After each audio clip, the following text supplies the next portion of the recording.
बहुत ही एक्यूरेसी के साथ पाकिस्तान की जानिब से फतह-1 मिसाइल ने अपने टारगेट को अचीव किया है। भारत के उधमपुर एयरबेस को 3 मिसाइलों से निशाना बनाया गया। इसके अलावा पठानकोट एयरफील्ड को तबाह किया गया। बरामोस स्टोरेज साइट को पाकिस्तान की जानिब से मिसाइल हमले में तबाह किया गया है। इस वक्त आपको ये मनाजिर भी दिखा रहे हैं जब पाकिस्तान की जानिब से फतह-1 मिसाइल का ये कामयाब तजुर्बा किया गया। फतह-1 मिसाइल से भारत के खिलाफ पाकिस्तान की जवाबी कार्रवाई। भारत के उधमपुर एयरबेस को 3 मिसाइलों से निशाना बनाया गया है पाकिस्तान की जानिब से, और बहुत ही एक्यूरेसी के साथ फतह-1 मिसाइल ने अपने टारगेट्स को अचीव किया है। तब वो तमाम तर बेसेस जहाँ से पाकिस्तान के अवाम और मसाजिद पर हमले किए गए उनको टारगेट किया जा रहा है। पाकिस्तान की जानिब से सिक्योरिटी ज़राए की जानिब से दावा किया गया है। भारतीय जारहियत के खिलाफ पाकिस्तान की जवाबी कार्रवाई अब जारी है और भारतीय मीडिया में भी अब शोर मच चुका है और मुख्तलिफ जो बेसिस हैं ख़ास तौर पर पठानकोट, उधमपुर और ब्यास के इलाके में ब्राह्मोस की स्टोरेज साइट के हवाले से अंडर अटैक की इतलात भारतीय मीडिया भी अब दे रहा है। पाकिस्तान ने भारत के खिलाफ ऑपरेशन बुनियानुम मरसूस का आगाज़ कर दिया है। फतह-1 मिसाइल से भारत के खिलाफ पाकिस्तान की जवाबी कार्रवाई जारी है। पाकिस्तान ने ब्यास में ब्राह्मोस की स्टोरेज साइट को तबाह कर दिया है, जबकि भारतीय एयरबेस उधमपुर को भी तबाह कर दिया गया है। भारत के उधमपुर एयरबेस को 3 मिसाइलों से निशाना बनाया गया। फतह-1 मिसाइल का इस्तेमाल किया गया इस कार्रवाई में, जो कि 120 किलोमीटर तक अपने अहदाफ को कामयाबी से निशाना बना सकता है। पठानकोट में एयरफील्ड को भी तबाह कर दिया गया है। ब्राह्मोस की स्टोरेज से पाकिस्तान पर मिसाइल दागे गए थे। ऑपरेशन से मुताल्लिक टारगेट्स को निशाना बनाया जा रहा है। हमारे साथ शाहजेब खानजादा साहब और शहजाद इकबाल साहब मौजूद हैं। शहजाद साहब, मजीद क्या डिटेल्स आ रही हैं इस ऑपरेशन के हवाले से आपके पास?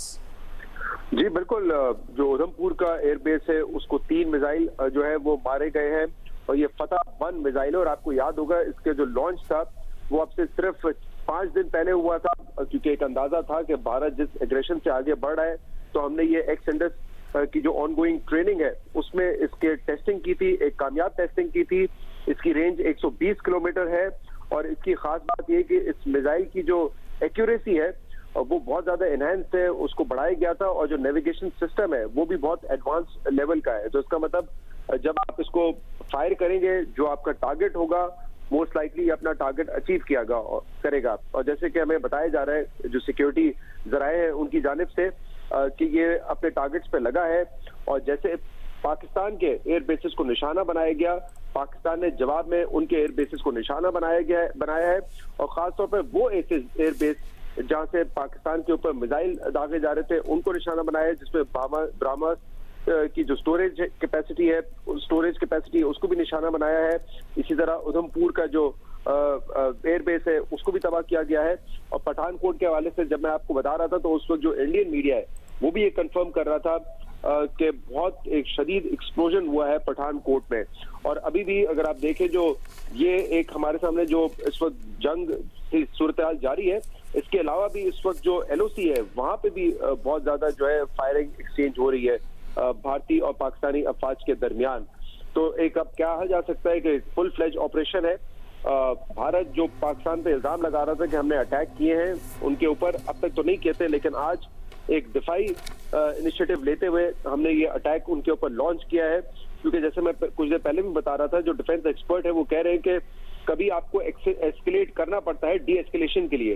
भारत खुद से इस मामले को नहीं डी एस्केलेट कर रहा था, न सिफारती सतह पे न आलमी प्रेशर में आके। तो अब एक ऑप्शन हमारे पास यही था कि इस मामले को हम एक दिफाई अंदाज में इस्तेमाल करें, उनके एयर बेसिस को अटैक करें और फिर शायद भारत जो है वो डी एस्केलेशन की तरफ आए। जो फतह सीरीज के मिसाइल है उसमें सिर्फ फतह-1 नहीं है, फतह-2 भी है और वो इससे भी ज्यादा लॉन्ग रेंज और बेहतर प्रिसिशन का वेपन है जिसकी 400 किलोमीटर रेंज है।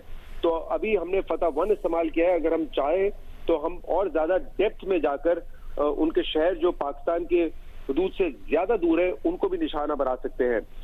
तो ये जो टेस्टिंग की गई थी रिसेंटली, शायद अंदाजा ना हो कि मिसाइल्स का इस्तेमाल हमें इतना जल्दी करना पड़ेगा, लेकिन क्योंकि हम पे एक जंग मुसल्लत की गई है तो जवाबी तौर पे अब पाकिस्तान ने भी एक फुल फ्लैश ऑपरेशन इंडिया के ऊपर लॉन्च कर दिया है।